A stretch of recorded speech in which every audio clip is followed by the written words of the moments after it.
ఓం సాయిరామ్. బాబా తన భక్తుల కోసం సమయచక్రాన్ని సైతం ఎలా ఆపుతారో చెప్పే ఈ వినూత్నమైన లీల మిమ్మల్ని ఆశ్చర్యపరుస్తుంది. ఈ కథలోకి వెళ్లే ముందు మీరు కూడా బాబా భక్తులైతే కామెంట్ బాక్స్లో ఓం సాయిరామ్ అని టైప్ చేయండి. అలాగే ఇలాంటి మరిన్ని బాబా లీలల కోసం మన ఛానల్ని సబ్స్క్రైబ్ చేసుకోండి. ఒక భక్తుడు రైల్లో ప్రయాణిస్తున్నాడు.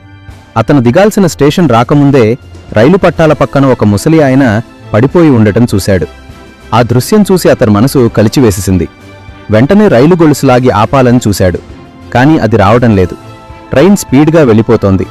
అతను కళ్ళు మూసుకుని, బాబా, ఆ వృద్ధుడికి సహాయం చేయలేకపోతున్నాను, నీవే కాపాడాలి అని వేడుకున్నాడు.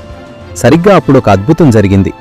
రైలు ఇంజిన్లో ఏ లోపం లేకపోయినా ఒక్కసారిగా రైలు నిలిచిపోయింది. ఆ భక్తుడు వెంటనే కిందకు దిగి ఆ వృద్ధుడి దగ్గరకు పరిగెత్తాడు. ఆశ్చర్యకరంగా ఆ వృద్ధుడు ఎవరో కాదు, బాబాలాగే ఉన్నాడు. అతను నవ్వుతూ ఆ భక్తుడికి ఒక నాణెం ఇచ్చి, నీ జాలి చూసి రైలు ఆగింది నాయనా, వెళ్ళు అని చెప్పి కనురెప్ప కాలంలో మాయమైపోయాడు. ఆశ్చర్యపోయిన భక్తుడు తిరిగి రైలెక్కగా అప్పటివరకు రాని చైన్ తనంతట తానుగా పైకి వెళ్ళింది. రైలు మళ్ళింది. రైలు మళ్లీ కదిలింది.